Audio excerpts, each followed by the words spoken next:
My name is D.F. Sweedler. I am a longtime member of the comic strip. I teach the comedy class here. I run shows here with my students. I am one of the regular MCs here, and I've been performing here since the club opened.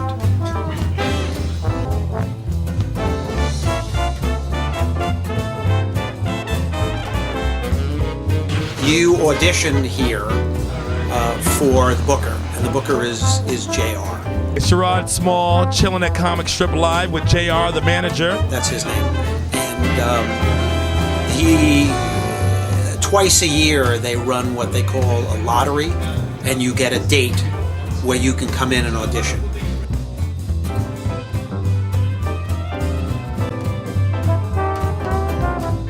For JR, he gives you feedback.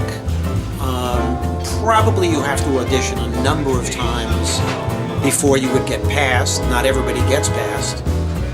But when you do get passed, the first thing you're passed for is to come in and do late night. Welcome to the stage, Brooke Weirs, ladies and gentlemen.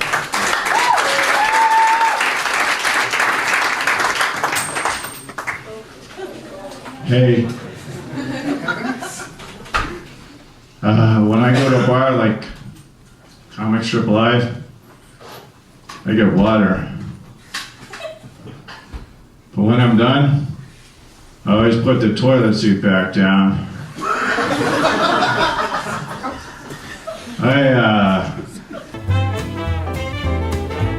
Big round of applause for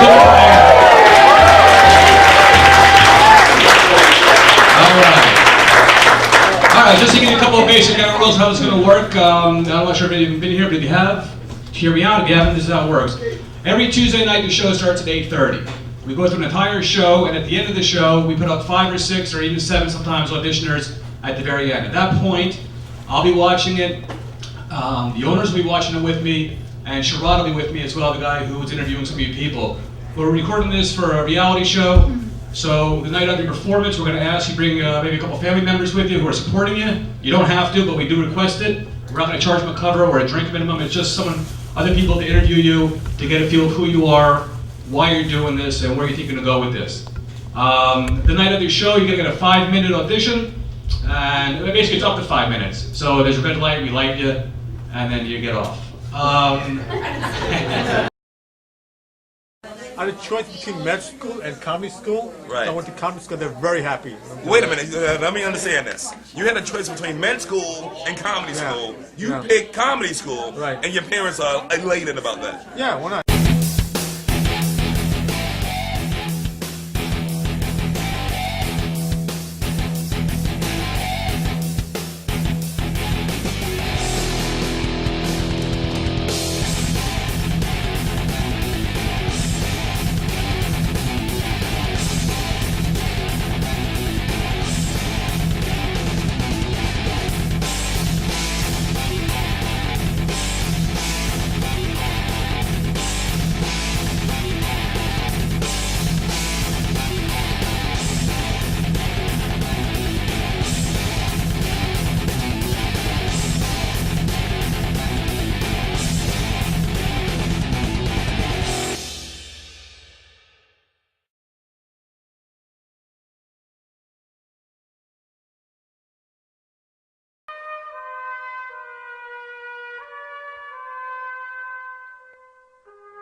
A long story.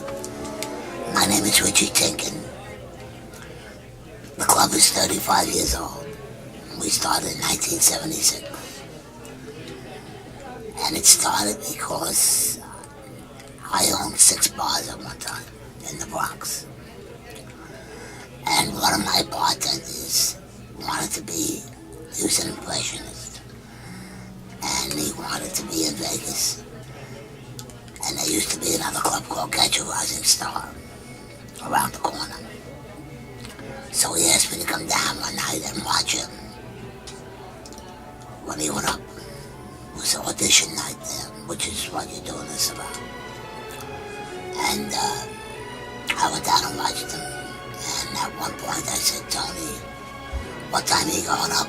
We got 14 people and we're getting drunk. So he said, well, let me check. And he came back and he said, I just spoke to the owner. And the owner said he wasn't worried about customers, that I'll go up when he puts me up. So I said, oh, that's pretty interesting. And the place was very busy. So on the way back to the Bronx, Tony said to me, you know, you should open a place like that, like this. So I said, why? Because to me it was show business. I didn't know anything about it. I'm a Bronx bar owner. What do I know about show business? So I said, I'll tell you what, I'll check it out for about 2 weeks. And if the guy's busy every night, I'll look into opening one of these. And I checked it out. And he was busy every night. So I decided to open up the comic strip. Club is, well, now the club is like the longest running showcase club in Manhattan. We opened in like 76, 75, and the idea of the club is people come in, they try out new material, they do the kind of stuff they're going to be doing on TV or on the road in other clubs. You know, what you were seeing tonight is late night.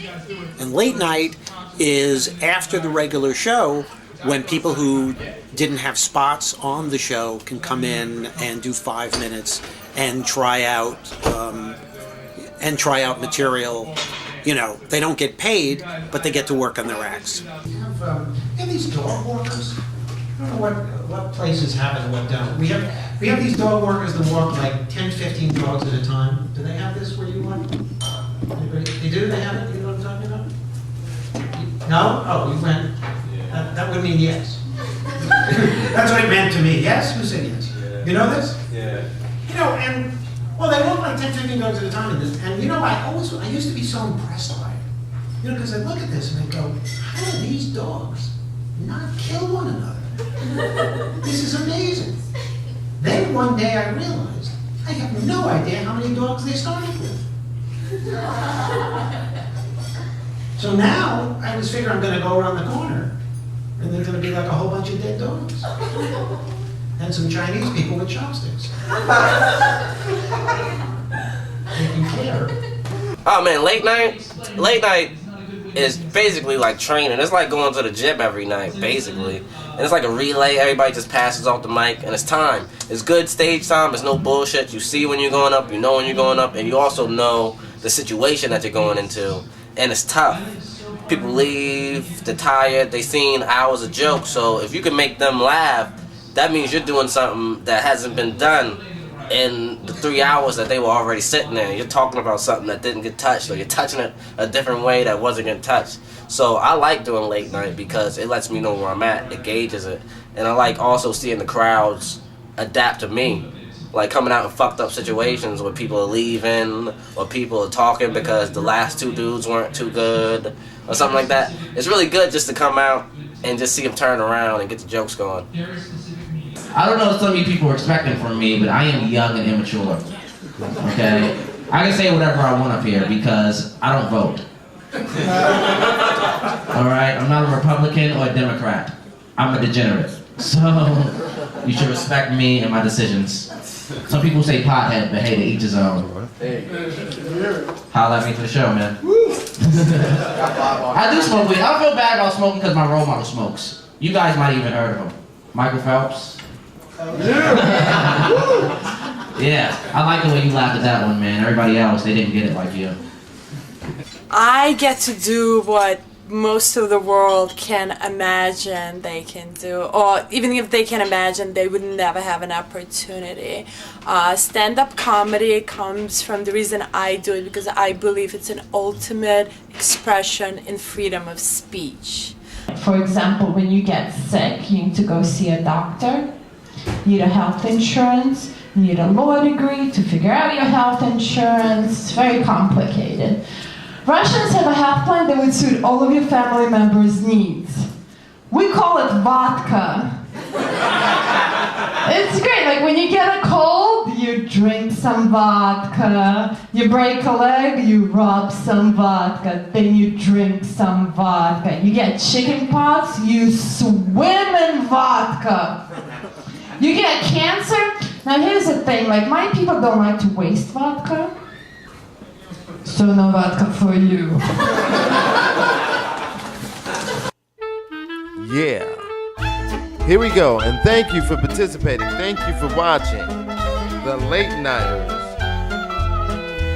Sponsored by the Comic Strip Live and UI Network TV. I would like to thank Malika David, Teddy, myself, the Master Rob, that is me, and also Richie Tinkin, Bob Wax, The Late Nighters, DF, The Late Nighter, but you know what I'm saying, he helped host this, Oopa Loopa, Jordan Rock.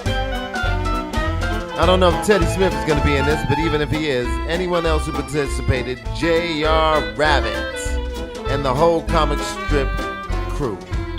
Holla, The Late Nighters.